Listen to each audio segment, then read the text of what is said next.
I am ready. Hi guys, I'm Michael Winslow. If you Google me right now, that's who you're going to find. That's where I make all the noise for Police Academy. I am not him. So you probably want to contact me on Twitter, here, or here. Also, I work for Trinity Mobile, and I prefer spaces over tabs.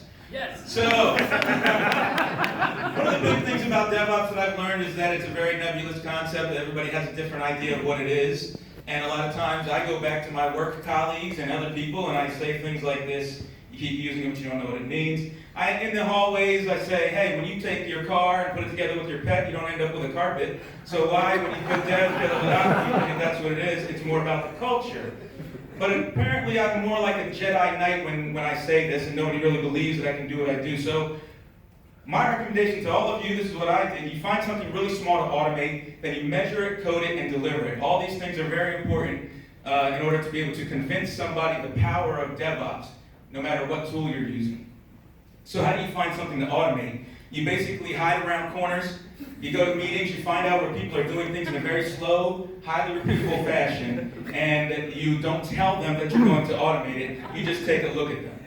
The next thing you do is you take that, and what we identified as something that we could automate were our software release notes. So every sprint we had to give software release notes to our CAB board, our change acceptance board, and it was a very highly repeatable process.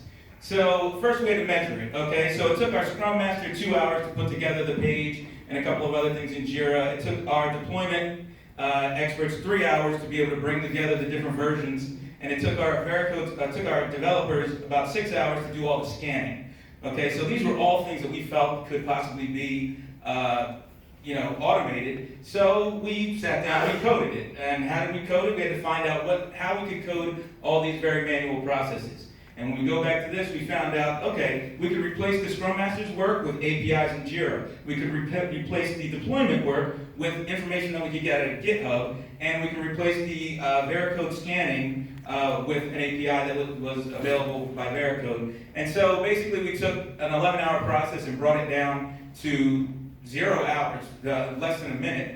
And basically the key thing then to do is to deliver it. Okay, you don't want to hold this close to your chest and have it on your local environment and make people come to you for it. You want to put it behind a button and let them self-serve. Okay, so we did that, and it was awesome, and now it's fast, but what does that say? I mean, have we improved quality at the same time? Well, let's find out. Let's take a look at some of the numbers. Sorry, not the numbers yet. We'll get to the numbers. So we found out that we improved quality in this way. Our Scrum Master had a way to improve his process. It was called copy and paste. Right? And so basically you would take one release note, copy and paste it, and then you realize it's telling you that you're basically delivering the identical products that you did in the previous release, but that's not really what happened. Worst part is that the Change Control Board allowed that through. Okay, so here's what our notes look like.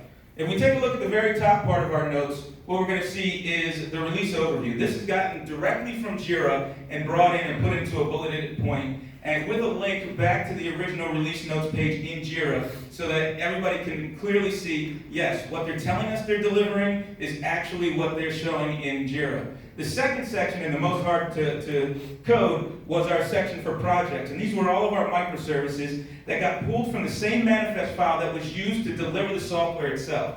So there was no middleman, there was no manipulating this data. And so out of that data, we were able to put links back to our automated testing results, our actual Jenkins page that can do the deployment, and our results of our Veracode scans, all right here. The third part of our release notes was our simulated MOP, the method of procedure. Before this, it was a spreadsheet. Now it's just a boilerplate piece of our code that has checkboxes of all the things you have to do during the release. What are the results? Well, since at 10.5, we had saved over 900 man-hours if you use the calculations that we measured earlier. But more importantly, the release management team trusts the validity of the release notes. The security team believes in the security scans. And there was 2 other bullets, but I didn't get to time. And now instead of what you saw before, you see, you wonderful colleague, we just scored big for DevSecOps. I believe this is the last one.